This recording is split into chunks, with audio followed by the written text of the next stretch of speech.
Let's talk today about the 300, 30, and 3-foot rule. Now, this is primarily for business owners. This could be a mobile mechanic. This could be a shop owner.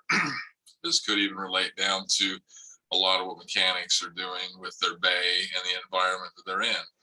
So as I've been out traveling for the last number of decades, one of the best things that I like to do is when I pull up to a shop and I'm doing a contract with that shop is we will be about 300 feet away. We will park in the car and I will ask the owner, what is it that you see? And it's amazing the things that start coming out of their mouths and their minds and their eyes when they really step back to look and see what the place looks like. Does the parking lot have chunks of asphalt kicking around? Does the stripes all worn out for the parking stalls? Is there gravel? The side of the building, front of the building, how does it look to the consumer? Like anything else, I mean, we all love having our hot rods or our cars or our vehicles or rides or whatever you want to call them. And most of us take pride in what we have and we want it to look nice. We want it to portray properly. So same thing with a business. How does that business look? And you might even do this. Take your owner and go out 300 feet, pace it off, sit there and say, okay, what do we see? At that point, it might be cracked windows and it might be a really good looking shop. The parking lot could be spotless. You've got a parking system for when the cars are done, the cars that are waiting, that sort of thing looks orderly. Everything's in its place. Nothing's misconstrued. People know where to park, signage, and all that sort of stuff. So that's a really important thing. The 30-foot deal is you walk up to the front of the door.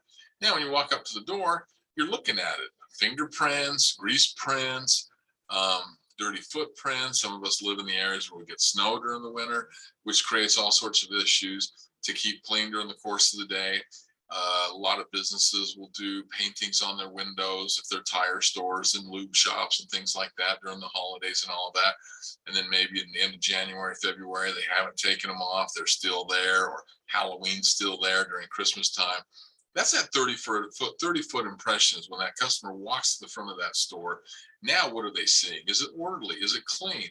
Does it breathe confidence? And when we talk about the confidence, let's talk about the inside. We walk into that place, and I've always had the deal that I walk into a shop or a store or a franchise, and I want to have come out of my mouth, wow.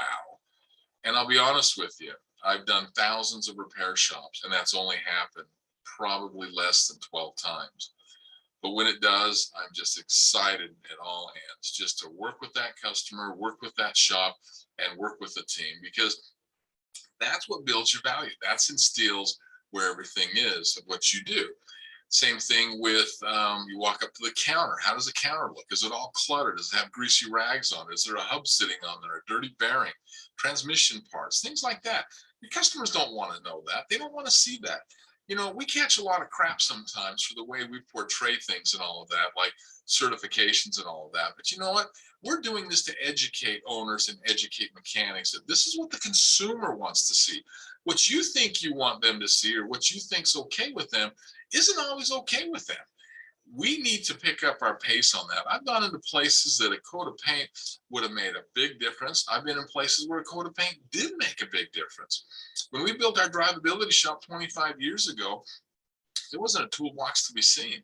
I took a whole wall and we put cabinets in there where the toolbox were in there, and you bring those out and use them or your cart. And then at the end of the day, it was closed up. It looked clean, posh, awesome. We had diagnostic stripes, the American flag hanging there. The floor didn't even have a drain in it. And we had workstations, and it breathed confidence. We would have people come in and go, oh my gosh, it looked like a doctor's office. Now, down to your bay in your shop, same kind of thing. How does that look? Are you tracking grease all over the place? Are you tracking antifreeze all over the place? Are your tools orderly, neat, and clean? And if they're not, you're wasting time. Your efficiency, which we'll talk about in another deal, is going to go down the toilet as well. So the 300, 30, and 3-foot deal, it's an idea for you to look at your shop, where you work, and see about the changes that you can make that can increase the value of what you charge your customers. How you look is what you're going to be able to get out of it. It's really quite simple. Visit us at mechanicalliance.com and have a great day.